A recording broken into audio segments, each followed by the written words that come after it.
Hey, help support the show by joining the Patreon or becoming a YouTube member. Also hit that like button to subscribe if you want more Cavs-focused content. Okay, so we've gotten to see, I would say, what, a week or two of Cavs action.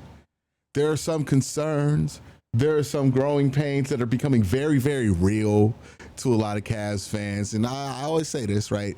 You could tell yourself something before the season. Okay, I'm going to be okay with this result. We know what this season is about. Living through it is the difficult part. It's easy to prep yourself. Then you have to live through it. Right now, we're living through some growing pains with the Cleveland Cavaliers. We said it before the season started, and I got Tony Pesto on to talk about it. But we said it before the season, Tony. This was gonna be ugly at the beginning, right? We have been preparing ourselves like, hey, they're gonna have to make some changes. They have acknowledged that the postseason is the main priority at this point, and that's gonna mean, just like during the LeBron era, it's gonna be a lot of fugly stuff at the beginning of these seasons. People don't remember how ugly 2015 was. Right? Until that trade that they made. Well, was it 2015 or 2016 that they made the trade for JR and Shump? It was the 2015-16 season. It might have happened, it happened right around New Year's, I think. But, so it might have been late 2015. But it was ugly there. The beginning of LeBron's return in 2014 was really ugly. Dion Waiters taking shots over Kevin Love and Kyrie Irving and LeBron James, double contested. This is something that I think we understood during the LeBron era because there was the security of like, hey, we got Bron. We're getting to the final. Now there's not that security there, and I can sense people kind of freaking out here. We're going to play a game of confidence, Tony, with certain things. But just overall right now, where's your panic level with what you've seen with this Cavs team? I have to keep reminding myself that half the rotation's out, so I don't get too panicked. You know what I mean? Every time I'm like, oh, this looks so bad, I'm like, all right, let me take a deep breath. They're missing Darius. They're missing Jarrett, Sam Merrill, Max Strus. Like, that's half a rotation right there. So I wouldn't get too worried. Also, I want to correct myself. It was January 2015 that J.R. Smith was traded here. I knew I was wrong as soon as I said it. So it was 2015 when they made that trade. Just wanted to make sure everyone knows I'm a real Cavs fan. January of 2015, so that was the 2014-15 season? Yeah, so that was the 2014-15. Yeah. I had a feeling first and last year. As soon as I said Moscow 15 trade was that year too, right? I think so, yeah. Yeah, it had to have been because he was balling in the finals in 2015. So yeah, I had to correct the record there. But as for this current team, yeah, man, it's like, look, if you just think back to November last year, right? What were the Cavs doing? They were running teams off the floor with their three-point shooting. You had Darius Garland. You had Sam Merrill was playing. You had Ty Jerome, even George Niang, Karis LeVert. Like, those guys can get up a lot of three-pointers. Look at this current Cavs team with the injuries in mind. It's like just Donovan Mitchell and DeAndre Hunter, who you trust shooting the ball right now. Like, Jalen Tyson shooting well. Some guys have stepped up, but there was one rotation they threw out there yesterday. I was at the game with my brother, and it was like Evan Mobley, DeAndre Hunter, Dean Wade, I want to say, Lonzo Ball, and who else was out there? Was it Jalen Tyson? I remember looking at my brother saying, hey, man, Evan Mobley's our second best three-point shooter right now. That's not good. It's a completely different approach here offensively. And even like DeAndre, he's a good three-point shooter, but he's starting off the season. He's shooting 27% right now from three on almost 9 attempts per game. Larry Nance Jr., who I think we'll talk about, 23%. Dean Wade, 32%. Everyone, like Donovan Mitchell shot it good. Jalen Tyson shot it good. Sam Merrill started off on fire, but he's been missing the last few games too. And so it's like you mentioned it at the top here. There's a lot of changes that this Cavs team is going through, in part because of the new additions that they made, and also just because all the injuries they have. They can't really just run out there and play the same basketball they did last year. They don't have the personnel to do that right now. Now, when guys get back healthy, maybe we'll see something closer to that. I think we will, but that's what I have to keep reminding myself when I start to panic. It's like, oh, they have no identity on offense. They have no identity on defense. Everything looks bad. It's like, okay, well, if they hopefully, knock on wood, they get healthy here soon. they should be able to tap back into a lot of what they were doing last year. It's still going to look different. They still made some key changes on the bench, but right now, not only is it November 4th, which is always important not to get too carried away in November when we're watching the NBA, but also just like this is not the team that I'm supposed to be watching in April. So I'm trying to keep a level headed here. I would say I'm not too worried because of all those reasons. But if I was just looking at this specific, 7 game stretch, yeah, it's not good. They're nowhere near being a championship contender based on the 7 games that I've seen. But of course, we assume that they're going to get there in due time when they're healthy, when the season gets, when you get into that mid-season form. Yeah, what's been interesting is that they're averaging 45 three-point attempts per game this year, and it's 42 last year. Yeah, and they're shooting it. Yeah, I was like, I feel every 3-point shot they shoot. Every last year it was like, let them fly. Let's see what happens. Now it's like, hey man, Dean Wade's taking his 8th 3 of the game. Yeah, it's crazy how quickly it changes. Jalen Tyson is taking 9 threes. Like, what is going on? But yeah, it's crazy how much. I mean, look, Darius is an excellent 3-point shooter. Max is an excellent 3-point shooter. Sam is probably your best 3-point shooter. Having those 3 guys out, it does a lot. When Evan's like the worst guy who can make a 3, awesome. That's great. Like, he's going to get wide open looks. When Evan is taking step back contested 3s, because that's the best shot we could get right now, whoo, that condenses the floor. That is a problem. And that's kind of what happened to the Cavs at the end of the season. They're still kind of reeling from those series. But let's play the game of confidence, Tony. Overall offense, it's been bad. It's been bad. What is your confidence level that this is just a temporary problem and not a permanent issue? I'll say for that specific question, I'll honestly go 10 out of 10. I'm confident this is a temporary problem because I really think you can't overstate how much Darius Garland will help in terms of like right now, the problem, I already sort of mentioned it, but right now the problem is they have no 3-point shooting, but they also aren't getting to the rim. Like that's the problem is they're not shooting the ball well and they are getting 3-point shots up there. Far too many. Even Kenny Atkinson was like, guys, we got to chill on the 3-point shots. We got to get the ball into the paint. The problem is they don't have anyone who can do that outside of Donovan Mitchell right now. And so when Darius Garland comes back, that's the guy who's one of the best in the NBA, not necessarily at scoring at the rim, but just generating shots at the rim through his passing, even, the floater, which he was one of the best in the league last year. That's going to open things up for them. When Max comes back, when Sam Merrill comes back, all of a sudden you have a lot of 3-point shooting. The problem right now is teams are just kind of packing the paint and they don't care about who's taking 3-pointers unless it's Donovan Mitchell. They don't really care. Evan Mobley, go ahead. Jalen Tyson, if you want to hit 5 threes and beat us, go for it, right? Like they're going to dare teams to do that, or they're going to dare the Cavs to do that. When Darius comes back, when they're fully healthy, it'll be a lot harder to do that. I also think Evan Mobley's role will shift a little bit. We'll talk more about him later, I'm sure, but I think there will be a cascade effect of getting everyone healthy. Right now, with the lineups they've been running, my confidence in the offense has been like a 3 out of 10, just because every single game you look, every quarter, you see that graphic show up that says, 0 field goals for the Cavs in the last like 3 or 4 minutes. And it's just, it'll piss you off trying to watch this offense and thinking where we were last year. So right now, the offense sucks. There's no way around it. When they're healthy, I think they'll get back to being top 5 offense in the NBA. That's my hope, at least. Maybe I'm being too optimistic, but I do think when they're healthy, it's a completely different team than what we're looking at. I'm hovering around 9 and 9.5 because I think most of the problems on the offense, when you get healthy, will be solved. Will this cold spurt thing that we just go through stop? I'm not very confident. That happened to them in the playoffs versus Indy. We're just like, hey, man, what the fuck happened to our 3-point shooting, right? So I think that they'll be able to get back to where they were at least last year, but you do need them to improve. That's where I'm starting to be concerned. Where it's like, okay. But also, to be fair, if they were playing super well right now, we would be anxious about Darius Garland returning because then the whole conversation is Darius going to fuck it up?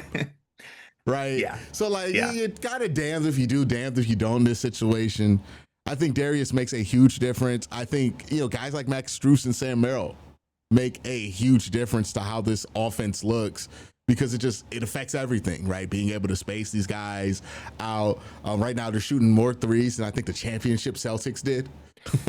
So yeah, I think so. Yeah. Yeah. So it's like, And okay, they should not be doing that. They are not yeah, built to shoot that many threes. And also, I get if so, maybe 10 out of 10 was too confident because I do think this bench is never going to be as good offensively as they were last year. It's just not going to happen without Ty Jerome out there, with DeAndre Hunter now in the starting lineup, which I think is probably the right move still. But like this bench is just not equipped. So if you're asking my confidence in the bench offensively, it's pretty low. It's like a 4 out of 10 maybe, and they're not built to be an offensive oriented bench. But that's definitely a concern. Losing Ty Jerome, and I know people will say, oh well, he's not even healthy right now, or he sucked against Indiana.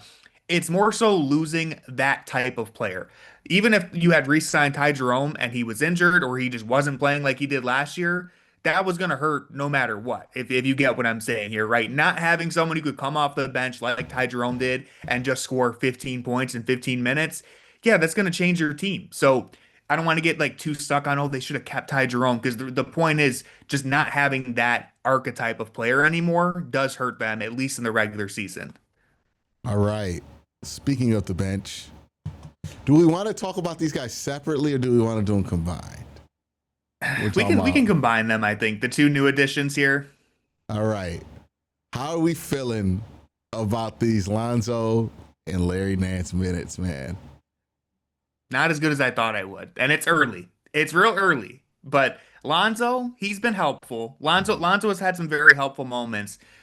Larry's letting me down currently. And again, not to just keep repeating myself, but I do think like Larry Nance Jr., he is a glue guy, right? That's his role. He brings everything together. When the lineups around him aren't very good, it's hard to be the glue guy, right? You need something there to stick together. So I think when everyone's healthy, maybe he'll look a bit better. But as I said earlier, he's shooting, where did I have it? 23% from three right now, Oof.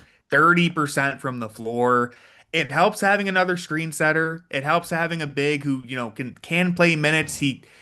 Honestly, I think his shooting percentages are down from that. Was it the Atlanta game where he shot horrible? I mean, it felt like he blew a bunch of layups in that game. I think his percentages will He shoot back went up. 1 for 9 Yeah, in the see, Atlanta game. that's gonna hurt you in a I in a was 7 game watching sample. that game and being like, hey, I think Larry Nance stinks now.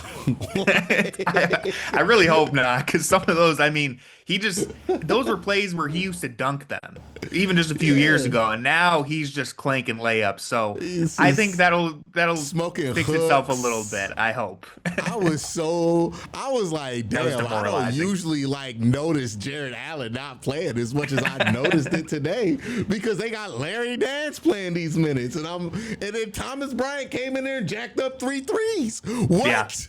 Like, And he has not made one yet this year, I believe. yeah, So he's jacked up so many threes. I'm like, what? This is not what I thought they were doing with Thomas Bryant here, right? And then, to be fair to Larry Nance, was that a worse game than when he went 0 for 6 versus Toronto, or the combined 0 of 9 Man. against Boston and Toronto? I see, don't know. yeah, when you put them all next to each other like that, it's been a real bad start for Larry. And again, I think he can He's bounce had back from one this. game But man, above 40% for the floor all season. Like, it's not great. I don't even know what to tell you. At that point, you got to make a shot. Yeah. Hopefully it gets better for Larry, but it's been a rough start for Mr. Nance. Lonzo, I don't know is this 3 gonna come back, or should we collectively, and when I say collectively, I mean Lonzo Ball too, just give up on this idea that you're gonna snipe these threes. Because He Lonzo, takes them with like some confidence. his minutes are so good until he starts shooting threes, and it's like, I wish you wouldn't do that. You're doing so much stuff for him. Just don't take the threes. But in a Kenny Atkinson system, that's just not gonna happen. Yeah, I got crushed for pointing out in my preview for Lonzo Ball that like he's a shaky 3-point shooter. And I know you can look at his percentages over the recent years where he's shooting above 40% or around there. And it's like, yeah, I know, but he's still a streaky shooter. Like it's kind of like the Jetty Osman thing where everyone's like, oh, but he shoots 40%. I'm like, yeah, but if you watch him, it doesn't feel like 40%. I know that sounds dumb, but it doesn't feel like it. And No, Lonzo's it's shooting like 28% right now, which is I expect it'll go up a little bit, but we use averages in sports, and I think so many times we should use mode. Like, yeah. what are you most frequently putting out there, right? Like, what's the most common range of field goal percentages for you when you go out there? Because sometimes average sends the wrong message. Yeah. And Lonzo's 3-point percentage is absolute. Because, like, if he goes 9 for 9 against the fucking Hornets, it's going to raise his 3-point percentage. It's not going to help you. Like, beat the Hornets? Like, you don't need that to beat the Hornets. And that's usually, like, kind of what we're talking about. Like, Cedi Osman gets in there in garbage time and smacks 6 threes. Cool. Like, yeah, it didn't translate to the actual. You're not playing him against the fucking Knicks. Like, so, like, it's just, it's tough there. Yeah, the 3-point shooting thing with Lonzo and just the overall, like, I think he's been pretty poor from the field all season, right? Like, he hasn't. Yeah, 31%.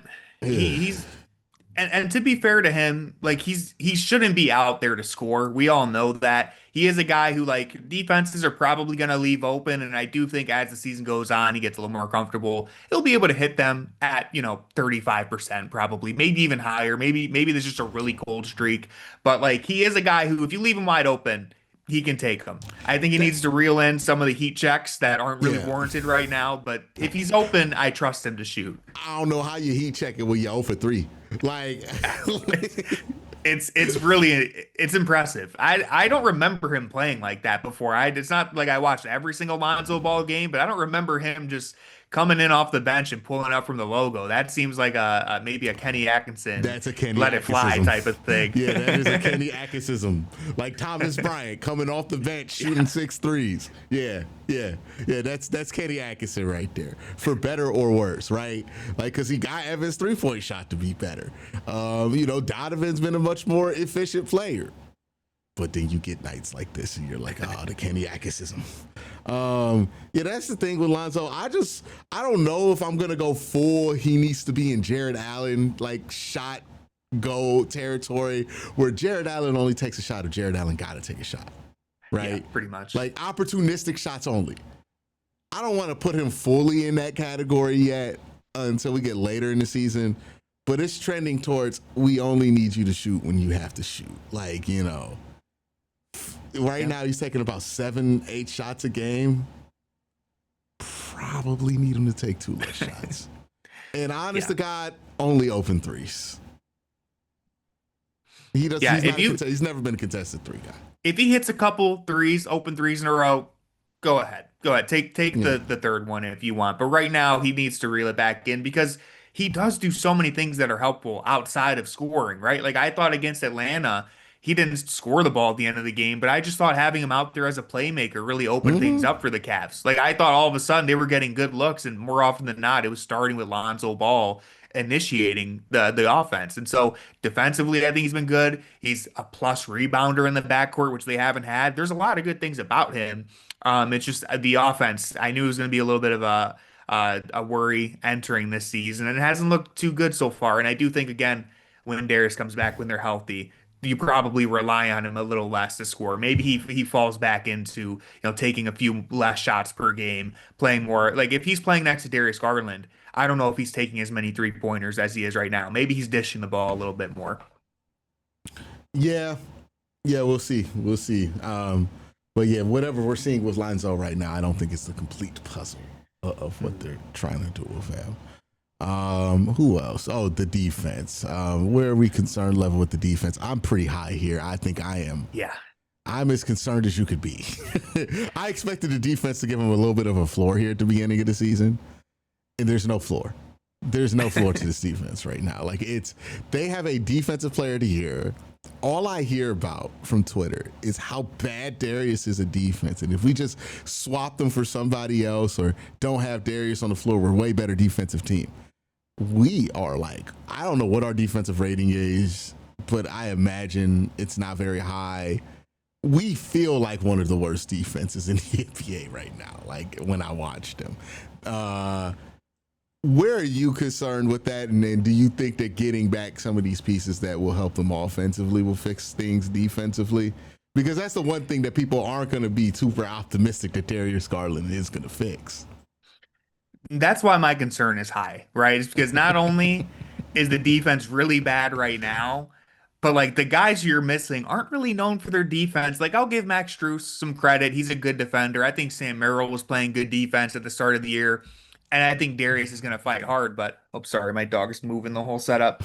I think It's all right. Darius fights hard on defense, but like you don't expect those guys to come in and change things. Now, Jared Allen getting back could certainly help, but even he just started the year off getting crushed on the glass in various games. He had a couple good games mixed in there, but pulling up their defensive rating right now, and it is actually sixth in the NBA, but I'm gonna say that's in What? large part because of what they did to Detroit in one game. Okay. It's only a 7 game sample size, so you can get some weird stuff. I do know I saw a graph earlier, and I don't remember who posted it, but they're like near the top of the league in opponent 3-point shooting percentage and 3-pointers allowed, which is kind of a running trend with this team. They've had stretches dating all the way back to like 2021 where Well, opponents just light them up from three, and it feels like that's happening all over again. it's like the two problems we've always known existed with this team are happening more, right? The opponent 3 point shooting percentage, right? The Celtics light us up, after stinking it up the first few games of the season. I think they played well after that game too, so maybe it wasn't just us.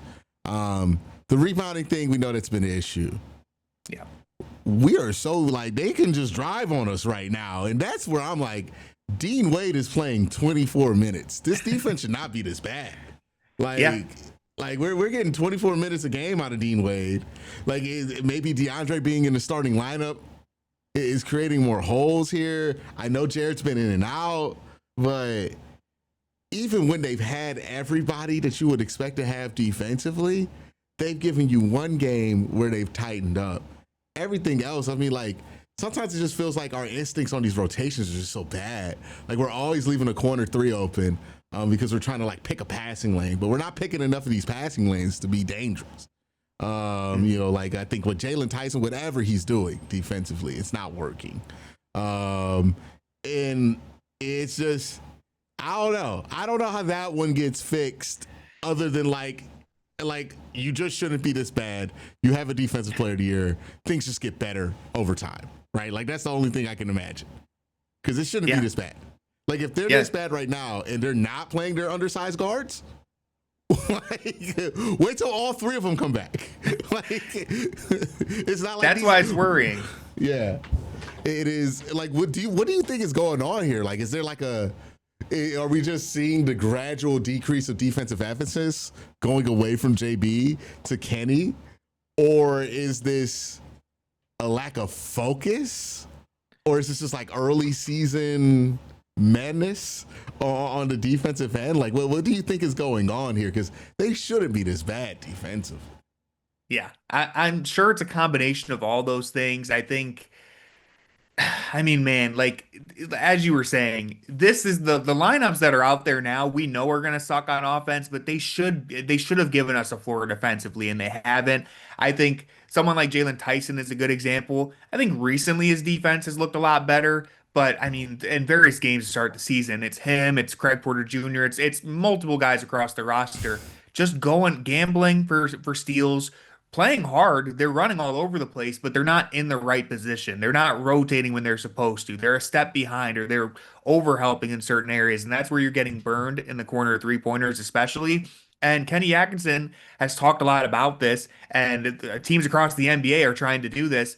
They saw how the Indiana Pacers played last year, applying full court ball pressure, getting up into players, trying to generate steals, turnovers, and all that. And that's what the Cavs look like they're trying to replicate.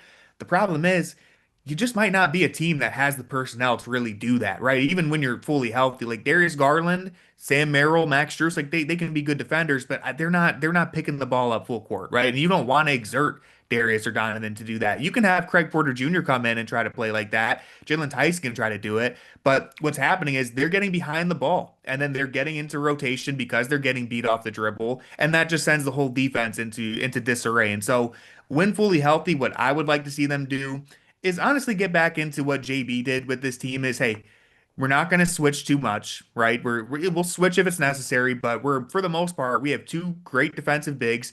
we're just going to drop them back. Mobley, Allen, just drop back. Guards fight over the screen. Don't give up a 3-point shot. Funnel everything into the middle of the floor. Make teams take mid-range shots. And if you can do that, you'll be a good defense in the NBA. Right now, I don't really know what their identity is because they seem like they want to be a team that generates turnovers and gets out on the run. The results just haven't been great. And I don't know where they are in turnover percentage or anything like that. Maybe it looks better than it feels, but right now it feels like they're giving up more defensive breakdowns than actually causing turnovers at the moment.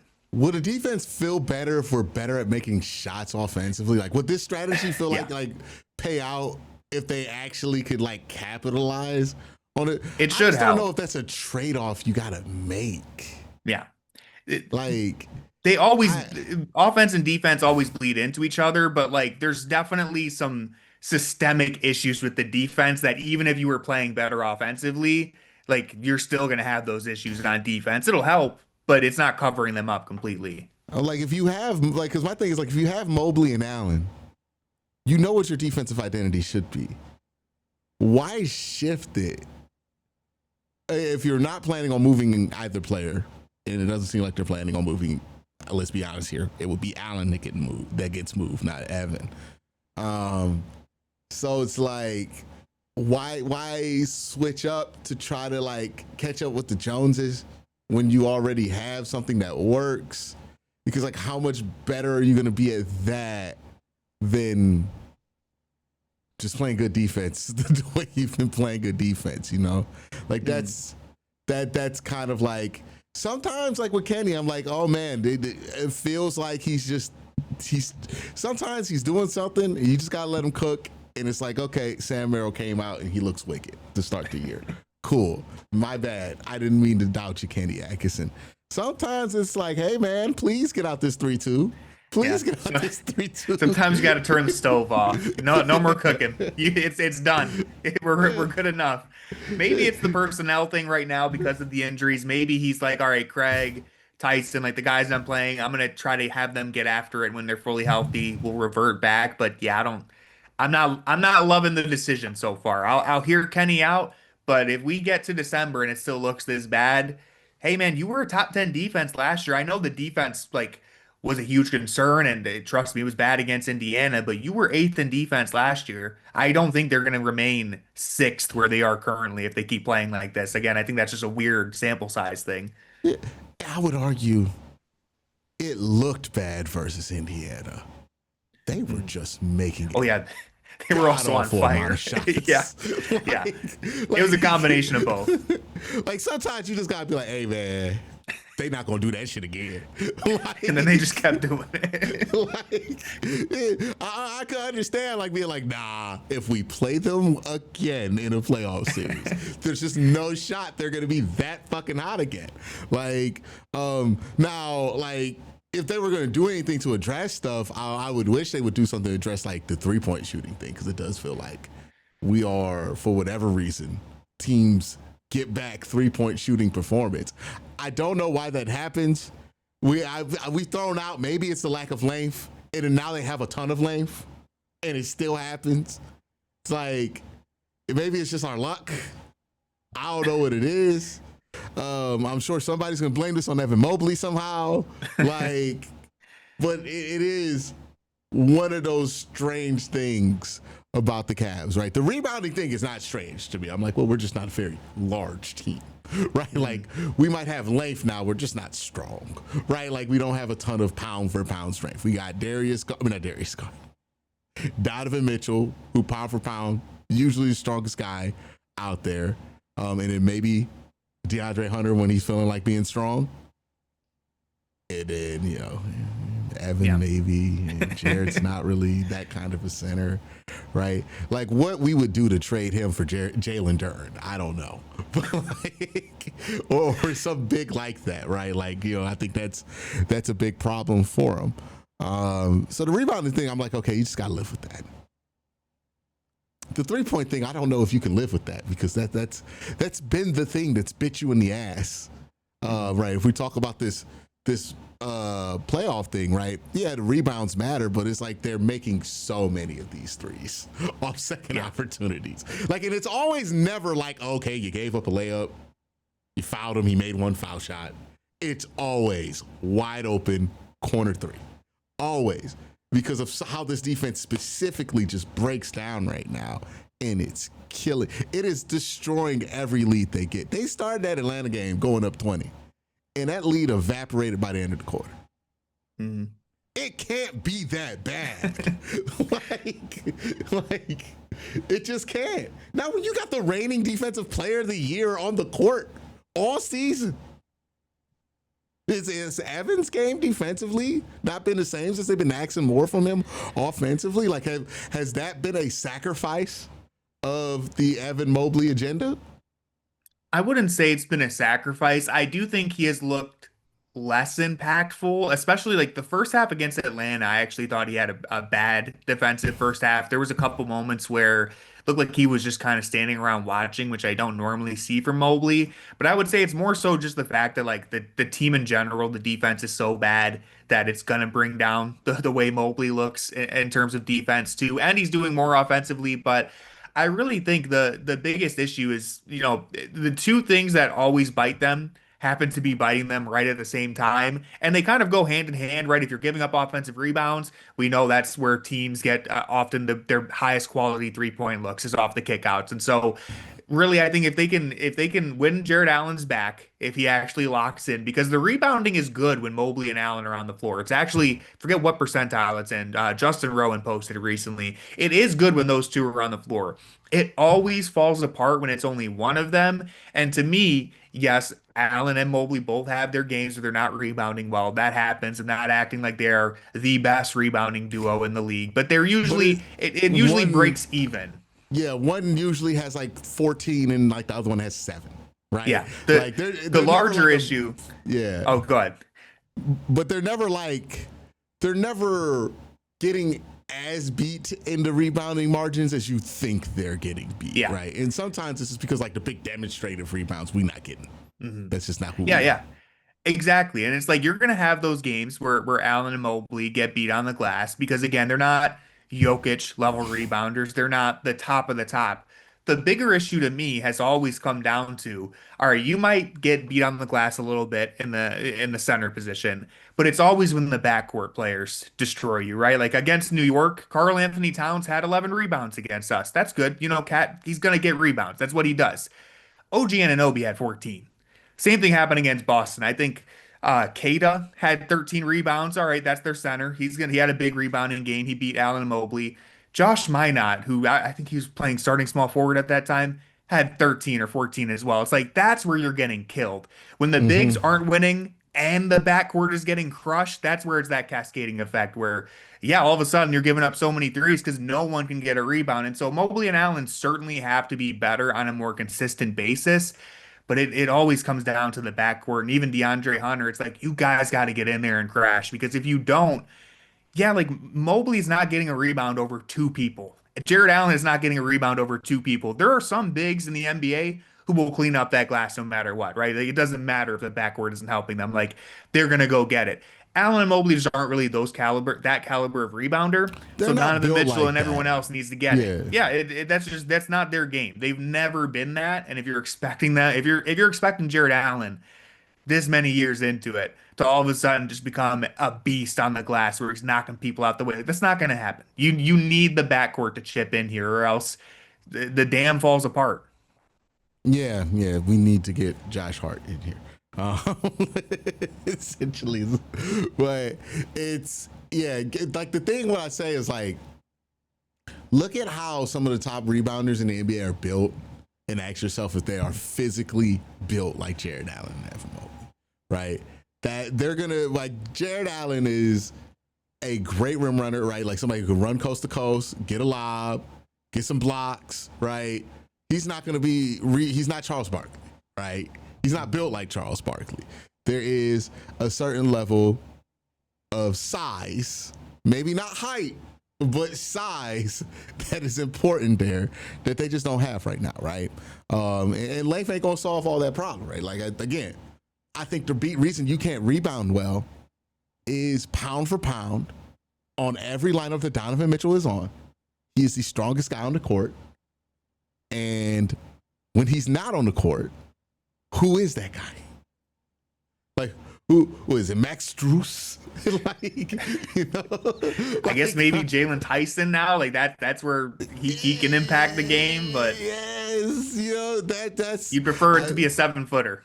That's why I text you about Russ. I'm like, yeah. I can see it being useful.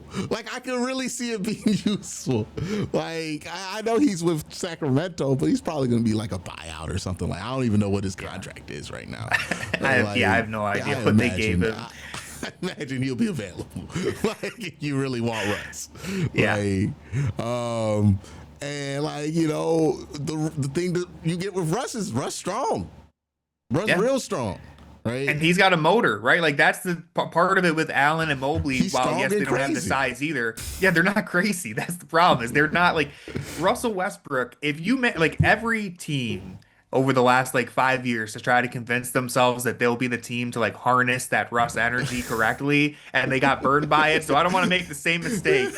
But if you could just harness it's that, like a MacGuffin in a movie, right? Like every year, like there's a scientist like I can harness the power of the Tesseract, and it blows and it just blows up in their face, and they start a dimensional war. It's like every year, it's like, oh, we're gonna harness Russ and make sure he doesn't shoot, and we're gonna not play him in the playoffs, and the playoffs come around, and Russ is in your final fucking five. Like, happened with the Nuggets last year, right? Yeah, like Russ is literally a movie MacGuffin. Like that is what Russell Westbrook is. He is just good enough to get you in the right amount of trouble, right? Yeah. Like it's how he's been his whole career. And everybody goes at the end, why would you get Russ? And then you live through it right now. You're like, well, you know, it's kind of like if you had him in the right moments, it would help. Him and Ben Simmons are my movie MacGuffin. Like, if I ever end up becoming a evil villain in a movie, it's because I am chasing the Ben Simmons, Russell Westbrook. Hey, we need some rebounding in the backcourt, like demon. And that will be, if I were a coach at the Cavs, I'm like, that's gonna be what gets me. I'm like, I'm gonna go out and get Russ, and I'm gonna get Ben Simmons, and I'm gonna be like, that solves the rebounding problem, and they're gonna do Russ and Ben Simmons stuff, and I'm gonna be like, wow, who could have expected this? Like, who could have seen it coming? Wow. You just realize this is how everybody keeps falling into this trap every year, right? But I mean, seriously, like that's, if you look at the Cavs, I mean, that's like, how often do they have the strongest guy on the floor when they're playing another team? It's not often. That's going to be why you don't win the rebounding margin, right?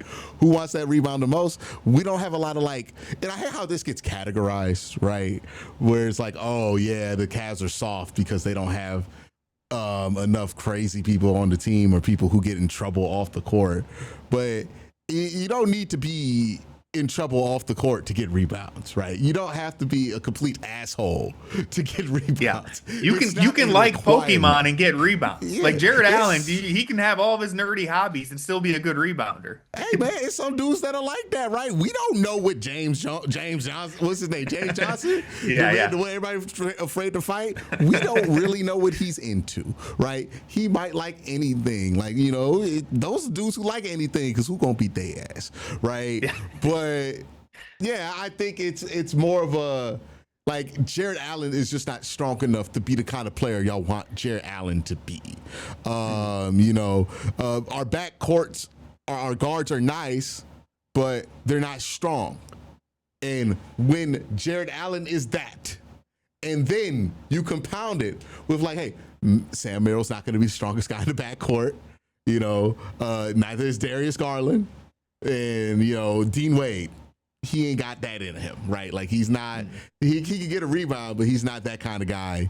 By the way, I think we ran Dean Wade at the 5 on Sunday. Yeah, I think there was a lineup with him at the 5. But Kenny, hey, he's trying everything. He's throwing everything at the wall. So I do respect that. I saw that lineup. I was like, okay, yeah, we're labbing. Yeah. Like, we're working on stuff. Okay, you know, like, I don't need to freak out about this blown lead in the third quarter. We are doing the long-term view. But yeah, I think there are some issues you can fix by like being smart and labbing and then like putting guys out there. I don't know if you get around the strength thing.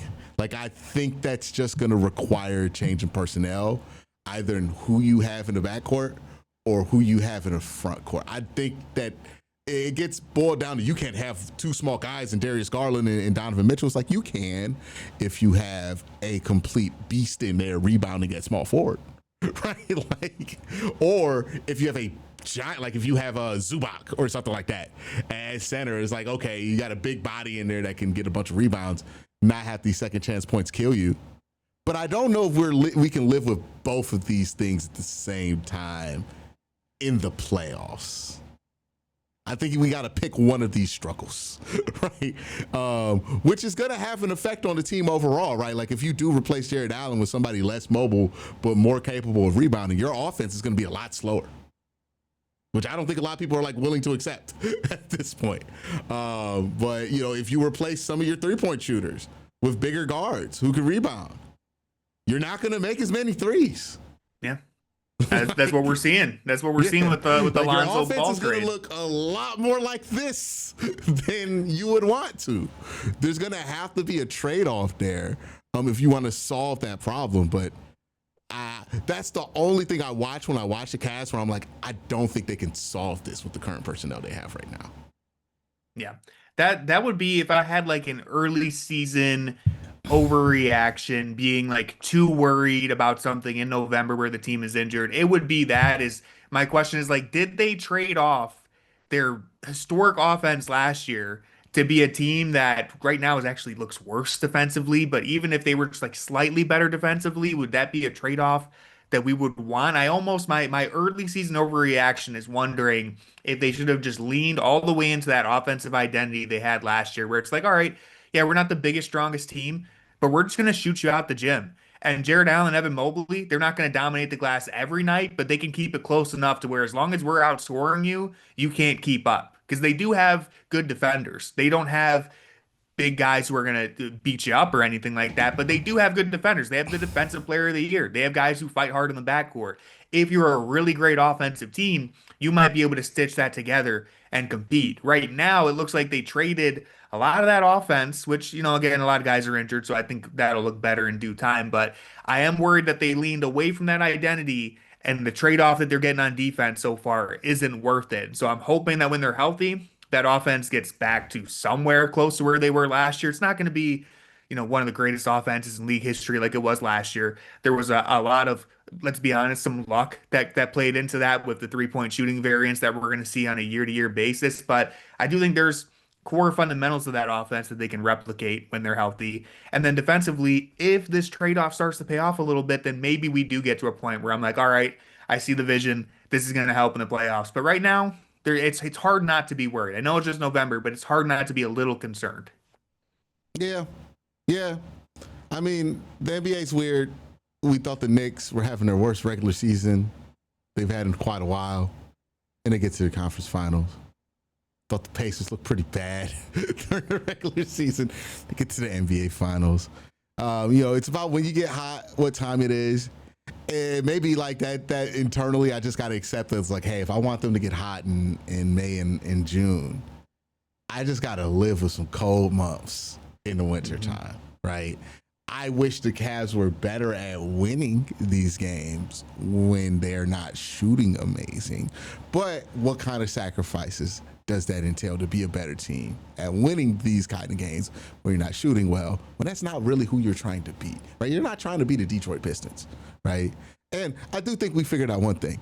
Hey, man, give me those fucking guys in the playoffs, because that's the exact type of team that cannot take advantage of the Cavs' problems.